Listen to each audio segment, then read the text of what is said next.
Welcome back, everyone. Today we're going to be doing a deep dive into the Flipper Zero. Yeah. You guys have given us like articles and guides and even case studies. hmm So this is going to be a pretty fascinating one, I think. So the Flipper Zero, I mean, it's kind of been blowing up lately, Yeah. right? It's getting a lot of attention. What exactly is it? So it's not just a gadget. It's like Yeah. a multi-tool Okay. for like the digital age. I like that. It can interact with radio signals, Uh-huh. access control systems, Right. wireless devices, you name it. Wow, so it's like a Yeah. universal remote Yeah, kind of. on steroids Yeah. with like extra capabilities, right? Exactly. Right. It can capture those signals. It can analyze them. Uh-huh. It can even replay them. Yeah, and I saw that it's really popular with security professionals. Oh, yeah. Right. For penetration testing. Uh-huh. But it's also caught the eye of just regular tech enthusiasts, Sure. hobbyists. People who like to tinker. Exactly. Right. Yeah, people who just want to see what they can do with it. Well, it's really interesting that it bridges that gap, right? Yeah, it is. Between the professional use Mhm. and the hobbyist use. Yeah. And it seems like it has a pretty user-friendly interface, too. Yeah, surprisingly so, yeah. Yeah, so I was looking at it. It's pretty small. Yeah. It's like smaller than I thought it would be. Yeah, It's got that kind of like retro vibe, right? definitely. With like the D-pad Mhm. and the OK button and the back button, Uh-huh. the pixelated screen. Wait, is Yeah. that a digital pet on the desktop? It is. No way. Yeah. That's so cool. It's not just a gimmick. It's part of the charm. Okay, all right. I like it. I like it. But beyond the pet, Yeah. you've got your main menu with all the different functions. Mhm. You've got a lock menu for security, Okay, an archive for all the data, right. and you can even have like a favorites section God. for your go-to apps. That's really cool. So before we get into like all the cool things it can do, Yeah. there's a few things that all the guides mentioned that are important, right? Right. First of all, like having a high quality micro SD card. Absolutely. Yeah, you don't want to skimp on that. Okay. That's where you're going to store all your data. All right. Good to know. So, Also keeping the firmware updated, oh, yeah, that's crucial. right? Yeah, there's always new features coming out. Makes sense. Bug fixes, Right. security updates. Uh-huh. You want to make sure you have the latest version. Okay.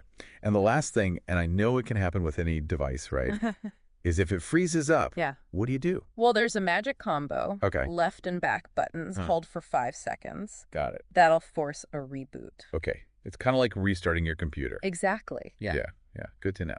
So let's talk about what this thing can do. Okay, let's dive in. First up, we've got subhertz. So we're talking about capturing and replaying radio signals, Mm-hmm. like, for example, a garage door remote. Exactly. Yeah, that's a classic example. Yeah, that's where it starts to get a little scary, I think, right? Potentially. Especially if you have an older garage door. Right.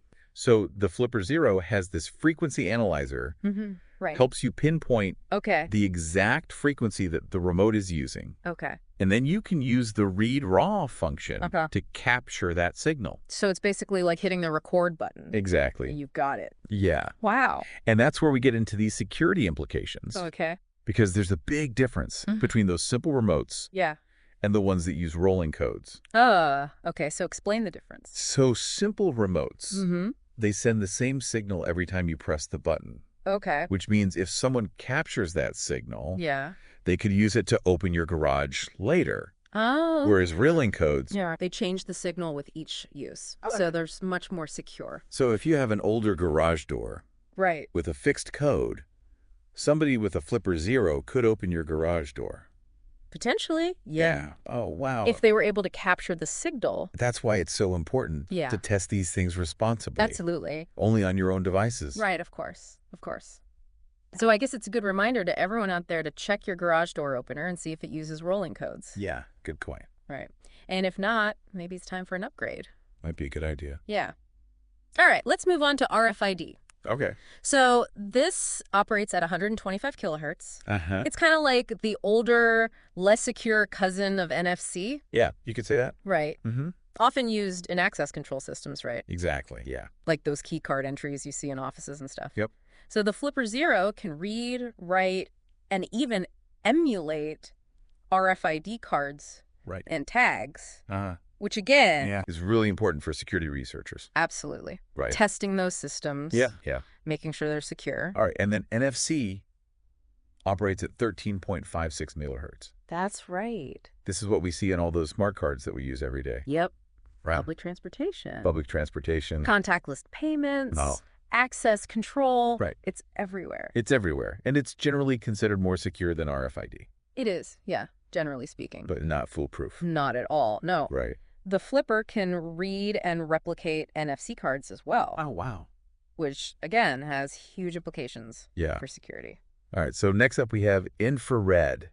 Right. So this is the technology behind our trusty TV remotes. Yeah, the good old days. Right. Still going strong. So the Flipper Zero can control TVs, AC units, you name it. Pretty much. So like I could be sitting here and flipping through channels on your TV. Potentially, yeah. From across the room. If you had the right codes Okay. and the line of sight. All right. But it's not just about changing channels. Okay. Think about it from a security testing perspective. You could disrupt a presentation by subtly taking control of the projector. Interesting. You could even mess with the thermostat Okay. in a server room. Oh, wow. So there are a lot of possibilities there. A lot of potential. Yeah. Okay, this is where it gets really interesting, I think, especially for like the tinkerers out there. Yeah, this is where it gets fun. GPIO and modules. All right. So GPIO stands for? Yeah, what is GPIO?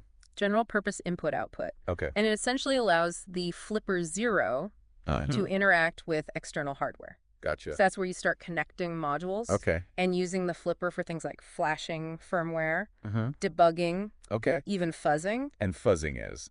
Fuzzing is a technique for finding security vulnerabilities. So you can really like expand the Flipper Zero's capabilities. Absolutely. Beyond just like the pre-programmed functions, right? Yeah, you can really get into some serious hardware hacking.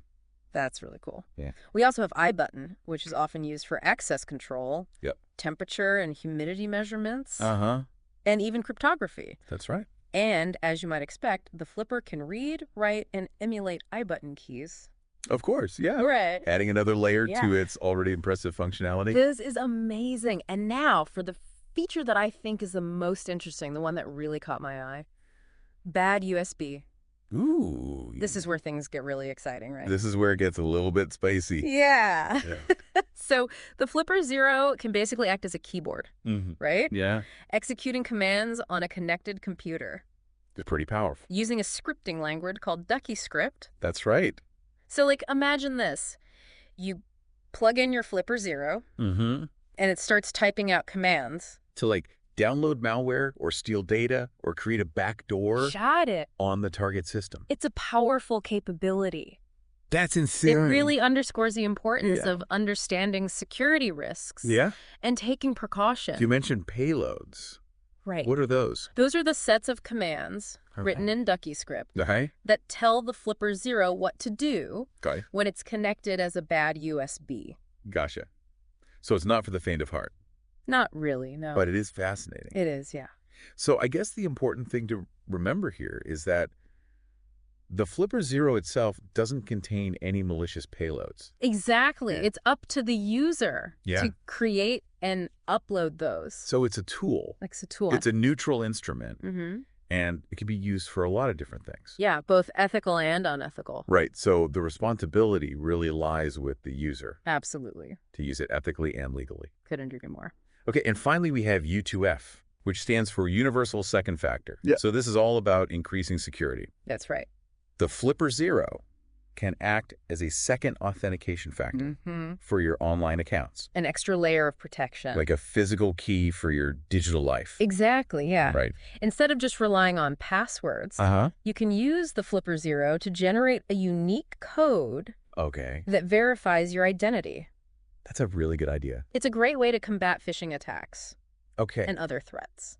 This is incredible. I mean, this tiny device can do so much. It's pretty amazing. And we haven't even scratched the surface of the Flipper Zero app catalog. Oh, yeah, there's a whole world out there. Right. Of community-developed apps. Which we'll have to save for another deep dive. Definitely. Because it's a whole rabbit hole. It is, yeah. But yeah, the apps are a great example of how the Flipper Zero is more than just a gadget.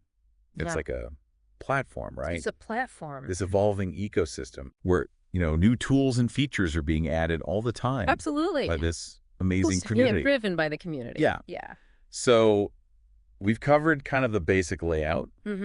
and the key functions of the Flipper Zero. We've laid the groundwork. So are you ready to see this thing in action? Absolutely. Let's get into some real-world examples. Okay, let's do it. All right. Okay, so let's jump into some of these real-world scenarios. Yeah. And see how this Flipper Zero is actually being used out in the wild. So our sources are full of fascinating case studies. Oh, cool. And we'll start with that garage door example we were talking about earlier. Okay. They actually walk us through the process of capturing and replaying those signals from a simple remote. And they emphasize how easy it is to do. Yeah, it's surprisingly simple. So you just use the frequency analyzer to find the right frequency. You switch to read raw. Yep. You hit record. You press the button on your remote. Boom. And you've got it. You've captured the signal. And just like that, you can open somebody's garage. Potentially. Yeah. Wow. Again, it's a reminder that even something as mundane as a garage door opener can be vulnerable if it's using an outdated system. Yeah, that's a good point. You know, we don't always think about those everyday devices when we think about security. It's easy to overlook those things. Yeah. All right, let's move on to something a little bit more complex. Okay. RFID fuzzing. This sounds intimidating. It does sound kind of scary. But it's basically a technique for testing the security of RFID systems. Right. One of the case studies we looked at used an app called RFID Phaser, which is available on the Flipper Zero app store. Okay, so it's kind of like trying a bunch of different keys to see if one of them fits the lock. Yeah, you're sending a bunch of different signals. Okay. Trying to trigger a response. Gotcha. Or find a vulnerability. And in this case? And in this case, they were able to trick the system into granting access. Oh, wow. Even with an incorrect card. See, that's a little unsettling. Yeah, it can be. It really highlights the need for strong security implementations. Right, even in systems that you think are secure. Absolutely. And it brings up a crucial point about security. What's that? It's an ongoing process, not a one-time fix. Yeah, you can't just set it and forget it. Nope. Technology advances. New vulnerabilities are discovered. Attackers find new ways to exploit them. So it's all about staying ahead of the curve. Exactly. And being aware of the latest threats. And the Flipper Zero can be a valuable tool for doing that. Yeah, I can see that. Yeah. Speaking of vulnerabilities, our sources also talked about a case study involving insecure NFC cards. Right. They were being used for access control. And they tested a bunch of different types of cards. Including an official one, a UV key, and even like a cheap NTAG 215 tag.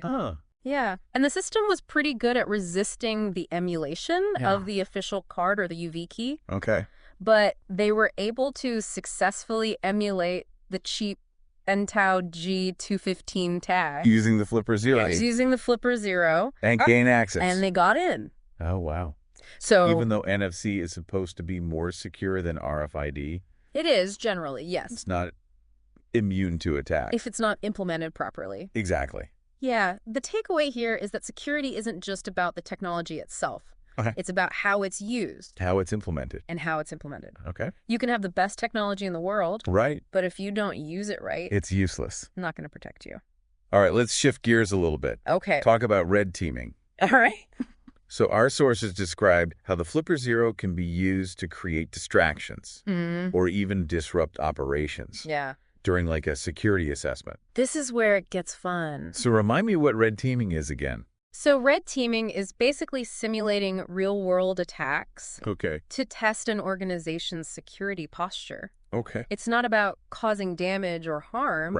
It's about understanding how people react. To unexpected events. And identifying weaknesses in their response. So they're basically using the Flipper Zero to cause a little chaos. A little bit of controlled chaos. Yeah, you can manipulate screens, HVAC systems. Oh, really? Turn off displays during a presentation. Oh, that'd be fun. You could subtly change the content.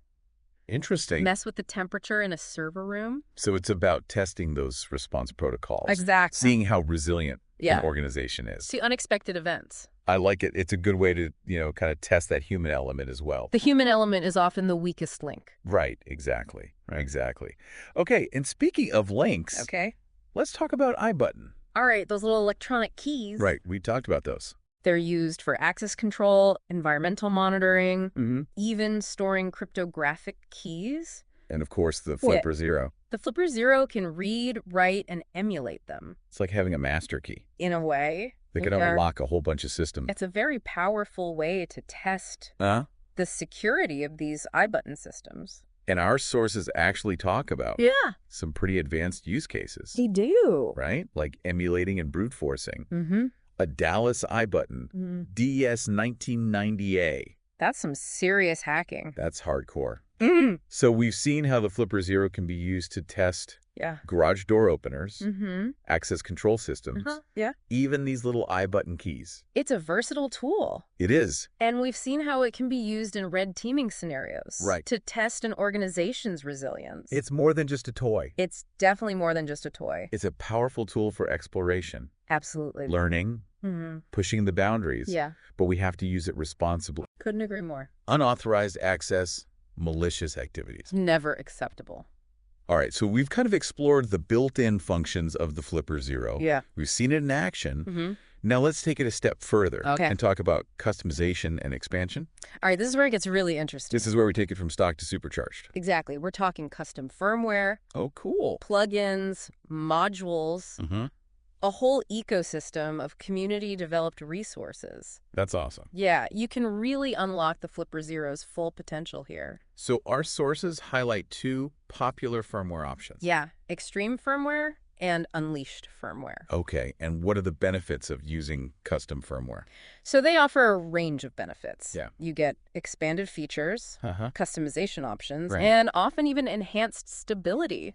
So it's almost like getting a whole new device. Yeah, it can feel like that. It's like a fresh look and feel, and a bunch of extra features to play with. And the best part is they're constantly being updated and improved. By the community. By the community. That's really cool. Yeah, it's a great example of the open source nature of the Flipper Zero and the passion of the community. It really seems like there's a strong community. Oh, yeah. It's a very active and supportive community. That's awesome.